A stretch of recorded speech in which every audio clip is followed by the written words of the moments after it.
Athletes do interviews in order to portray their opinions on highlighted situations and to gain public attention. It allows athletes to present their views on occurrences during the game or add fuel to the fire or transfer gossip. The two types of interviews I have chosen to talk about are pre-match interviews and newspaper articles. Pre-match interviews are done after the player has participated in a match, and they will usually answer questions about topics that have happened throughout the duration of the game, such as a referee decision, a goal, or the final result.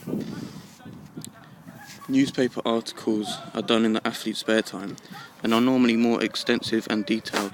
However, the newspaper can also take extracts from previous interviews and quotations. Officials and sponsors are two examples of significant others that I have chosen to talk about in this presentation. Athletes will communicate with officials when they are appealing a decision given against them, when they are talking to the referee after the match about a big decision, and when they are thanking them for giving the athlete the match ball. Athletes will communicate with sponsors when they are discussing sponsorship deals and when they have meetings with the sponsors and fellow athletes about a potential collaboration project. An athlete can communicate in both verbal and written techniques. They would use verbal communication for a pre-match interview with Sky Sports, for example, but might use written communication when writing an email to their sponsors in an attempt to meet. It is easier for an athlete to show their emotions without talking during verbal communication. Tone, pace and enthusiasm are all indicators to show how an athlete is feeling. Written communication makes it harder for an athlete to represent their emotions, as everything they write will sound the same. They can use italic, bold and underline to emphasize words, but it won't be as effective. Hand movement and eye contact are indicators that an athlete is interested in the conversation and is willing to take time out of their schedule to complete the interview. However, if an athlete starts to yawn or avoids eye contact and displays negative body language, it becomes very clear that the athlete is not interested in the interview.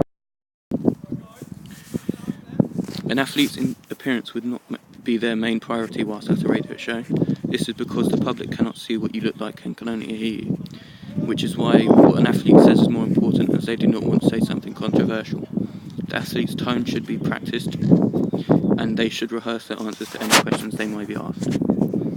An athlete's appearance would be very important in an interview with a sponsor, as they must dress to impress and wouldn't want to ruin a potentially high-paid deal because of how they are dressed. Additionally, the athlete must practice and use specialist vocabulary during the interview in an attempt to impress. They must be open to any type of question and should come off as enthusiastic and engaged in the conversation. An interview with a manager can be a bit more relaxed in terms with appearance. However, an athlete should still be engaged and enthusiastic about the conversation. The athlete should say what is on their mind, and if they are having any personal problems, they should trust in their manager and confide in them. It is imperative to plan for interviews, as it allows you to be more confident when answering questions, and it allows you to prepare a sufficient answer to any questions they might ask you. Answers aren't the only thing you should plan for in practice, however. You should take into consideration your appearance, your tone of voice, and your non-verbal communication, for example, eye contact, hand gestures, and slouching.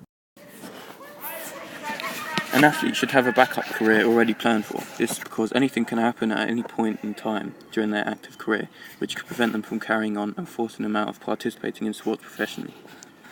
Having a backup career will help them with going straight into work when available, so they can keep occupied and supply for their family.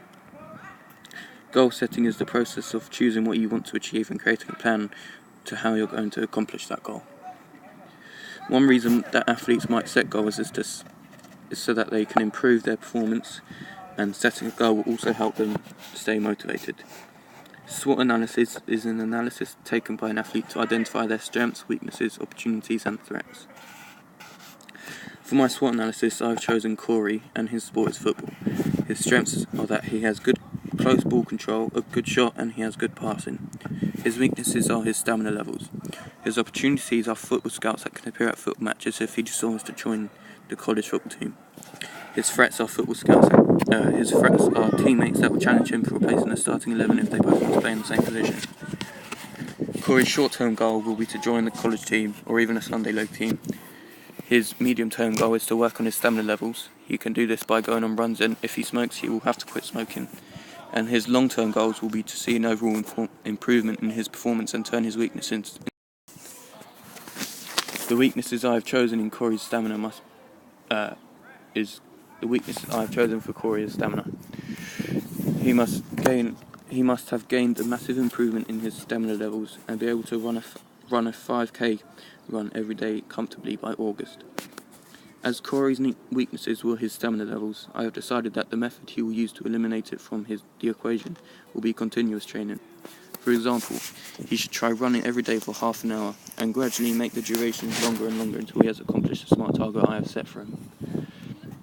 Corey has identified that he wants his second career to be a physiotherapist. His strengths are that he is already involved in sports, and this will help him as it will be easier for him to identify any injuries and know what to do for those injuries.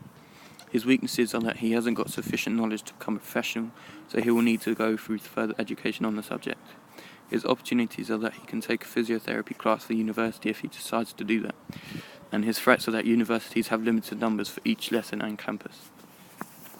His short-term goal is to research how to and where to apply for a physiotherapist job. His medium-term goal will be to look into getting an apprenticeship in physiotherapy, and his long-term goal is to have sufficient education and qualifications to become a professional full-time physiotherapist. Corey will need to take a 4-year bachelor degree in physiotherapy or a 5-year double degree, and it will cost him roughly £9,250.